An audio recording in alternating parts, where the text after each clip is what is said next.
Assalamualaikum warahmatullahi wabarakatuh. Halo teman-teman semua, kembali lagi bersama saya Azara Salsabila dengan NPM 41540302300053. Kali ini saya akan mensimulasikan model pembelajaran dari sintaks mind mapping. Sebelum ke video simulasinya, saya akan membahas sedikit tentang model pembelajaran mind mapping dan sintaksnya. Model pembelajaran mind mapping adalah suatu pendekatan pembelajaran yang menggunakan peta pikiran atau mind map sebagai alat bantu visual untuk mempermudah siswa dalam memahami, mengorganisasi, dan mengingat informasi atau konsep yang dipelajari. Mind mapping adalah teknik pembelajaran yang memperlihatkan hubungan antar konsep dalam bentuk diagram bercabang. Dimulai dari satu ide utama di tengah, kemudian dikembangkan ke ide-ide atau subkonsep yang terkait. Teknik ini diperkenalkan oleh Tony Buzan, seorang ahli pendidikan asal Inggris. Sintaks dari model pembelajaran mind mapping yaitu fase pertama adalah pendidik memberikan tujuan pembelajaran yang ingin dicapai. Yang kedua, pendidik menyampaikan materi sebagaimana biasanya. Yang ketiga, peserta didik dikelompokkan sebanyak 4-5 orang per kelompoknya disesuaikan dengan kondisi kelas. Yang keempat, peserta didik ditugaskan untuk membuat mind mapping. Yang kelima, peserta didik kelompok diberi kesempatan untuk mempresentasikan hasilnya di depan kelas. Yang keenam, peserta didik dan guru bersama-sama membuat kesimpulan. Itulah penjelasan singkat dari model pembelajaran mind mapping. Selanjutnya adalah video simulasi sintaks mind mapping dari fase 1 sampai fase 6. Disimak videonya ya. Baik anak-anak, udah tahu belum kita bakal belajar tentang apa hari ini? Ya, tentang proses pencernaan pada manusia. Nah, sebelum Ibu menjelaskan materinya, Ibu mau menjelaskan terlebih dahulu tujuan pembelajarannya, yaitu yang pertama, peserta didik dapat memahami proses pencernaan manusia dan fungsinya. Yang kedua, yaitu peserta didik dapat mengetahui manfaat dari mempelajari proses pencernaan manusia. Yang ketiga, yaitu peserta didik dapat membuat mind mapping tentang proses pencernaan manusia. Selanjutnya, kita masuk ke materi. Di sini ada pembelajaran sistem pencernaan manusia. Bisa dilihat ya, dari mulut sampai ke bawah, yaitu itu disebut dengan anus. Di sini organ sistem pencernaan manusia itu dibagi menjadi dua. Apa saja? Bisa disebutkan? Organ pencernaan utama dan organ pencernaan tambahan. Betul banget.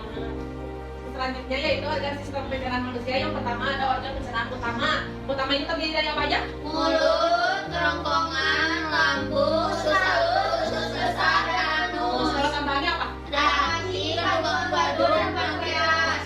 Betul. Nah, yang pertama Ibu ingin membahas terlebih dahulu yaitu Mulut. Mulut ini terdapat dua proses pencernaan makanan yang ada di dalam mulut, yaitu secara mekanik dan kimiawi. Di sini yang pertama itu pencernaan mekanik. Mekanik ini dibantu oleh gigi dan lidah.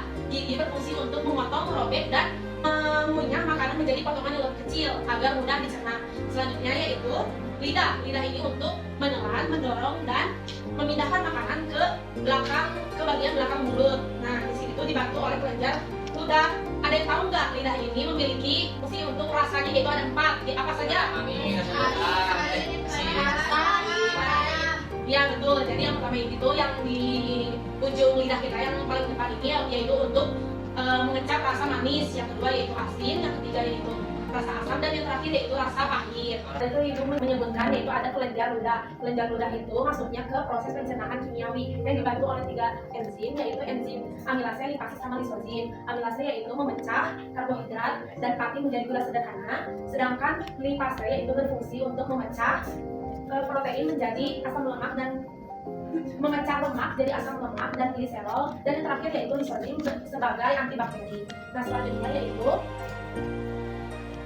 melewati kerongkongan. Nah, makanan ini akan melewati saluran esofagus, bisa dilihat ya, itu ada tulisan esofagus. Nah, saluran ini adalah saluran esofagus berbentuk pipa yang menghubungkan antara mulut dengan lambung. Kontraksi otot pada titik kerongkongan mengakibatkan gerakan peristaltik atau gerakan bergelombang yang akan membawa makanan tersebut ke dalam lambung, dan makanan tersebut akan diremas-remas untuk didorong masuk ke dalam lambung oleh gerakan peristaltik tersebut. Selanjutnya kita turun ke lambung. Di dalam lambung ini ada 2 proses pencernaan, yaitu mekanik dan kimiawi. Mekaniknya yaitu oleh kontraksi otot lambung yang berfungsi sebagai mengaduk makanan. Lambung ini adalah kantong besar yang dindingnya bersifat elastis yang dapat diregangkan untuk menampung makanan. Ada gerakan peristaltik juga di dalam lambung, sama seperti di kerongkongan. Kalau misalnya proses pencernaan kimiawi yaitu sama dibantu oleh 3 enzim, tapi enzimnya berbeda dengan yang ada di mulut tadi. Nah, kalau misalnya pencernaan kimiawi yang ada di lambung ini, enzimnya yaitu ada enzim peksin, lipase, dan amilase. Peksin yaitu berfungsi untuk memecah protein menjadi asam amino, lipase berfungsi untuk memecah lemak menjadi asam lemak dan gliserol. Kalau misalnya amilase berfungsi untuk memecah karbohidrat dan pati menjadi gula sederhana. Selanjutnya yaitu akan turun ke Kemana? Usus halus. Boleh dibacakan? Siapa yang mau? Aku. Boleh, Rere. Usus halus. Usus halus adalah saluran terpanjang pada sistem pencernaan dengan panjang sekitar 6 sampai 8 meter. Ya, benar banget panjangnya. Makanan diproses secara kimiawi. Usus halus dibedakan menjadi 3 bagian, yaitu ada duodenum, jejunum, dan ileum. Nah, tadi kan Rere sudah menjelaskan tuh ada duodenum, jejunum, dan ileum. Apa sih duodenum, jejunum, dan ileum itu? Nah, di sini yaitu ada penjelasannya. Duodenum itu adalah usus 12 jari yang berfungsi sebagai ketika sisa makanan dari lambung akan dicerna lagi di duodenum dengan bantuan enzim dari pankreas dan empedu. Selanjutnya yaitu ada usus kosong atau disebut dengan jejunum. Nah, memiliki jonjol-jonjol fili untuk menyerap nutrisi, terutama karbohidrat dan asam amino. Dan terakhir yaitu ileum atau usus penyerapan. Nah, ketika makanan tidak diserap baik oleh jejunum, maka akan diantarkan sisa makanan tersebut ke usus besar melalui ileum atau usus penyerapan. Nah, selanjutnya yaitu ke usus besar. Siapa yang mau membacakan lagi? Aku, Bu. Boleh. Usus besar memiliki fungsi utama yaitu mengatur kadar air pada sisa makanan. Dalam usus besar terjadi proses pembusukan yang dimana sisa makanan oleh bakteri. Bakteri apa? E. coli. Sisa makanan ini kan mengalami pembusukan di dalam usus besar. Nah, itu dibantu oleh bakteri E. coli yang menyebabkan tinja. Kalian tahu tinja? Tahu. Iya, kita. Pup. Iya, betul. Nah, sisa makanan yang dari usus halus itu kan dibawa ke usus besar melalui kolon kaki, kolon datar, dan kolon turun. Ketika sudah berada di kolon turun, maka selanjutnya akan melewati saluran anus. Sebelum saluran anus akan disimpan terlebih dahulu sisa makanan atau tinja tersebut ke dalam rektum. Rektum ini yaitu tempat penyimpanan tinja-tinja tersebut. Ketika sudah penuh, maka rektum akan memberikan sinyal ke otak kita, maka kita akan merasakan ingin BAB atau ingin membuang tinja tersebut. Nah, itulah pembahasan materi tentang proses pencernaan manusia. Apakah ada yang ingin ditanyakan? Lalu. Apakah mengerti? Mengerti. Nah, ini ingin bertanya nih. Tadi ada yang ingat gak? Proses pencernaan utama itu ada berapa? Nah, Mulai dari mulut, kerongkongan, usus halus, lambung, usus halus. usus besar, anus. Selanjutnya pertanyaan kedua ini ingin bertanya. Enzim yang ada pada lambung itu ada 3. Enzim apa aja? Aminase, lipase, klise. Pepsin. Coba kita cek dulu ya, apakah benar jawabannya. Nah, di sini benar ya. Ada enzim apa? Pepsin, lipase, amilase. Organ pencernaan benar ya. Ada apa? Ada mulut, Mulut, kerongkongan, lambung, usus halus, usus besar, dan anus. Baik, Ibu ingin mendemonstrasikan nih menggunakan alat media yang Ibu sudah buat di rumah. Siapa yang ingin mendemonstrasikannya? Alisa. Aku. Ya, ya. Boleh ada dan Alisa deh. Ada dan Alisa. Boleh. Itu sudah. Jadi di sini udah ada suntikan, di sini ada air. Nah, nanti siapa yang mau nyuntik? Atau aku pulang dulu ya. Jadi nanti Alisa pegang ini ya. Nah, coba apakah airnya akan keluar melalui anus? Jika iya, maka proses pencernaannya berjalan dengan baik.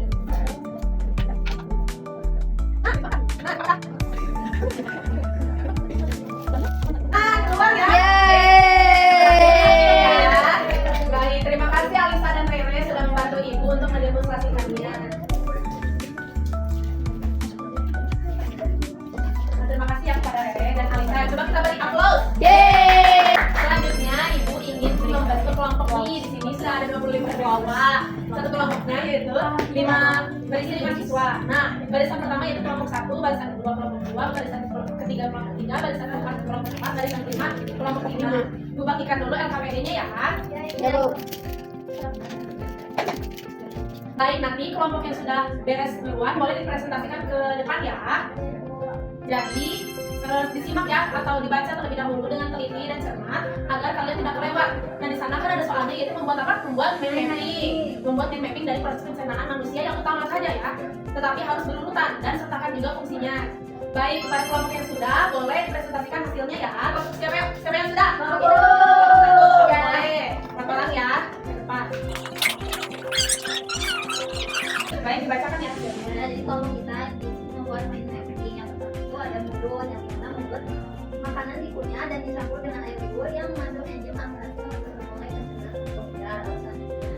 Terus kelompok aku ada kerongkongan. Kerongkongan ini memindahkan makanan dari mulut ke lambung melalui cairan peristaltik. Kemudian selanjutnya ada lambung. Lambung ini yaitu mencerna makanan secara mekanik dan kimiawi yang menghasilkan asam lambung dan enzim juga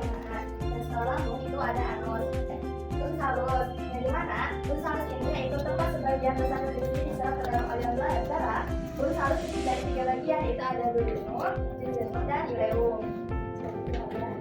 Selanjutnya kelompok kami itu ada usus besar, yaitu menyerap air dari sisa makanan dan membentuk pijak dan kemudian disimpan di rektum. Yang keenam itu ada anus. Apa itu anus? Anus itu fungsinya untuk membuang pijak dari tubuh. Ya, betul banget. Baik, tadi kelompok 1 sudah menjelaskan ya urutan dari proses pencernaan manusia yang utama dan fungsinya juga. Baik, boleh dikumpulkan ya LKPD-nya ke Ibu dan kelompok 1 dipersilakan duduk kembali. Terima kasih kepada kelompok 1, berikan aplaus. Selanjutnya yaitu Ibu ingin bertanya nih, apakah menyenangkan dan seru pembelajaran hari ini? Menyenangkan.